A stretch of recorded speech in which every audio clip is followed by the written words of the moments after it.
China vehemently refuted CNN's report in which this Uyghur woman, Mirigul Tursun, said one of her children died in the hands of the Chinese authorities and that she witnessed deaths of fellow inmates in what she says were mass internment camps in Xinjiang.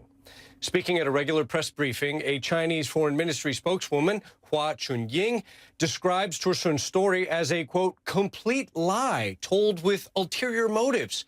She denies that Tursun had ever been formally imprisoned or detained in a vocational training center. That's the government's term for what critics say are internment camps. Hua did say Tursun was detained by local police for 20 days in 2017 for inciting hatred and discrimination. Hua also disputes Tursun's claim that one of her sons, Mohammed, died while in hospital in Xinjiang. Hua calls the account totally false and says Tursun sent the boy to live with relatives in Turkey. Tursun's allegations of detention and torture, they matched testimony she made before the U.S. Congressional Executive Commission on China last November. And it fits a growing pattern of evidence emerging about the systematic repression of religious and ethnic minority groups carried out by the Chinese government in Xinjiang. Hua on Monday did not address allegations made in CNN's report that Chinese authorities have, according to the U.S. State Department, indefinitely detained at least 800,000 and possibly more than 2 million Uyghurs, ethnic Kazakhs, and other Muslim minorities in internment camps. Now, prior to our broadcast on Friday, CNN previously reached out to multiple Chinese government agencies, including the Foreign Ministry, for comment on this story. There's a lot of love in this apartment in Virginia between a mother and her children. But someone actually, is missing here. Is that my sweet? This is Moez.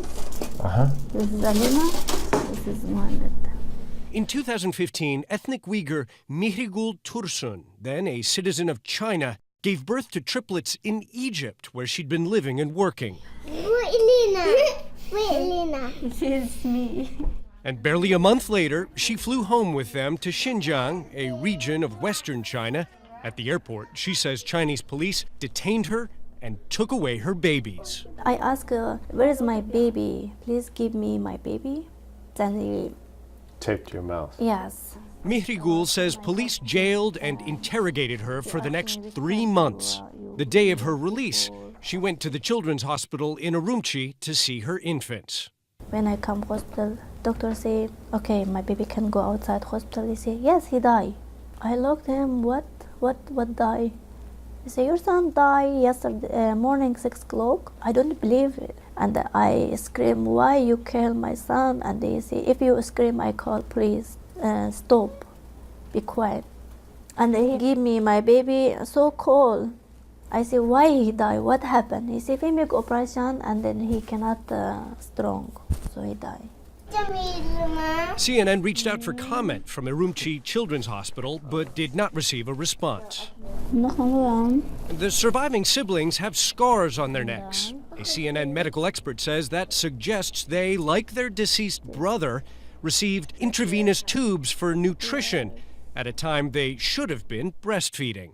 Mirigul says her son's death was just the beginning of a 3-year nightmare, during which she was jailed 2 more times and tortured. They ask a question. When I say I don't know, they start beat me so hard.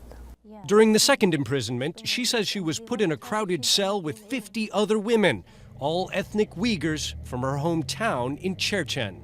Someone is my doctor, someone is my medium school teacher, someone our neighbor, all people, 80% I know. The U.S. government alleges this is part of a much larger, frightening pattern. Since April 2017, Chinese authorities have indefinitely detained at least 800,000 and possibly more than 2 million Uyghurs, ethnic Kazakhs, and members of other Muslim minorities in internment camps. Beijing has gone from denying these alleged mass detentions to saying prisoners are getting vocational training. Authorities recently took some diplomats and journalists on a carefully supervised tour of some of these facilities. Some detainees told journalists the camps re-educate them. All of us found that we have something wrong with ourselves, and luckily enough, the Communist Party and the government offer this kind of school to us for free. The climate of fear in Xinjiang can be felt halfway around the world. I lost contact with my family in 2017, and I just... So that was the last time you heard your mother's voice? Yes, And your father? yes. 21-year-old Arfat Erkin came to the U.S. 3 years ago to get a university education. But gradually, his parents stopped sending tuition money and stopped calling him. Then last September, Arfat made this desperate appeal on YouTube. I have confirmed that my father sentenced to 9-year prison and my mom is in concentration camps. If both of your parents are detained, who's taking care of your 10-year-old brother? I don't know. If you could say something to your parents right now, what would you say? I hope they're just alive. Afraid to go home, Arfat has since been granted asylum in the U.S. Many Uyghur students are similarly stranded here. They're terrified because they don't know what to do. They don't necessarily want to declare asylum in the United States because that reflects badly on their family. But they've also been getting messages from the region that they shouldn't come back because they will definitely be put in one of these internment camps. During her incarceration, Mirigul Tursun claims she saw fellow prisoners die in detention. With me, same one room, 9 women die, I see.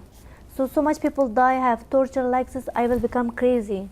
The Chinese government denounces criticism of its human rights record, saying these preventative counter-terrorism measures protect more people from being devoured by extremism. Mirigul and her children are now in the U.S. going through the asylum process. But it's not easy. 3-year-old Moez suffers chronic asthma attacks, and Mirigul can't afford a pediatrician. One day, she tells me, she'll tell her surviving children the Chinese government killed their brother. Christy, I can't stress enough how powerless and anguished these Uyghurs outside of China feel, knowing that their loved ones are missing and not knowing if they're alive or dead or how they're being treated or where they're being held. And even more eerie in this century is the fact that they're terrified of even calling home to friends or loved ones because they feel simply an international call could get more people thrown into the camps.